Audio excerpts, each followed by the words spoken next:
ያው እንግዲህ ዛሬ መሴሾ ሞቅ ደመቅ ብሏል። ከኩል ፋሽን የመጡ መምህራንና ተማሪዎች ዛሬ መሴሾን እያደመቁት ይገኛሉ። እስቲ ኩል ፋሽን ምን እየሰራ ነው? ምንድነው የሚያሰለጥነው ነገር የሚለውን ነገር ዋና ባለቤቱ ኢንጂነር እሸቱን ሲንጋብዘው። አዎ ኢንጂነር እሸቱ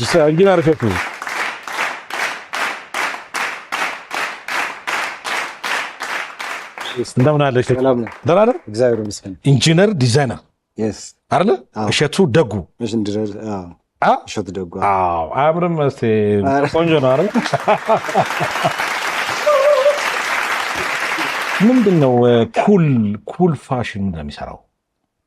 እሺ እናመሰግናለን። ያው አባይ ቲቪንም መሴሾውን በጣም እናመሰግናለን።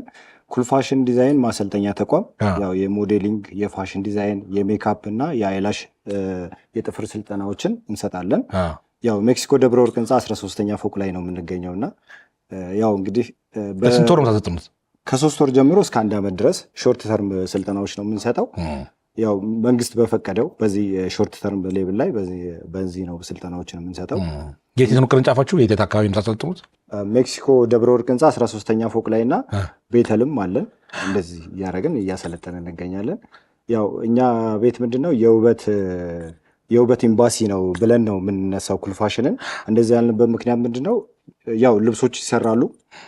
ከዛ መጨረሻ ላይ ያው አንድ ሰው ከለበሰ በኋላ መጨረሻ ላይ ራሱን ውብ አድርጎ በሜካፕ ከዛ መጨረሻ ላይ ያው ሲያሳይ ምንድነው ወደ ሞዴሊንግ ዘርፍ አለ። ስለዚህ ፋሽኑም አለ፣ ሞዴሊንጉም አለ፣ ሜካፑም አለ። ስለዚህ አንድ ሰው ውበቱን ሳያቋርጥ ፕሮሰሱን የሚያሳይበት ቦታ ነው።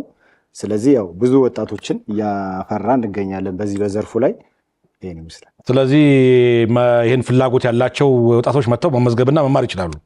አዎ ማለት እኛ ጋር ሜክሲኮ ደብረ ወርቅ ጋር ሲመጡ ማንም ሰው መሰልጠን ይችላል። ሴትም ወንድም አይልም፣ ሕፃን አዋቂ ትልቅ ሰውም አይልም። ማለት ፋሽን ማለት ያው ነፃነት ነው። ስለዚህ ፋሽንን የወደደ ሰው ሁሉ የራሱን ፍላጎቱን ማርካት የሚፈልግ እንደዚህ ሽክ ብሎ ለማማር ያው ከምንም በላይ ሰው ቢበላም ባይበላም ደባቂው ያው ልብስ ነውና ስለዚህ ለልብስ በጣም ትልቅ ክብር ይገባል። እሱን ለማድረግ ደግሞ ያው በፋሽን ቢታገዝ በትምህርት ቢታገዝ ደግሞ አሪፍ የሆነ ዲዛይኖች ይሰራሉ። ግን እንደኛ አይነት አሁን ጉንጫምና ቦርጫም የሆነ ሰው ሞዴሊስት ማድረግ ይቻላል? ይቻላል። ምክንያቱም መጀመሪያ ሞዴሊንግ ማለት ያው ፍላጎት ነው መጀመሪያ ፍላጎትን መሰረት ተደርጎ እኛ ለራሳችን መጀመሪያ ሞዴል መሆን ማለት ነው። ማንም ሰው ሞዴል መሆን ይችላል።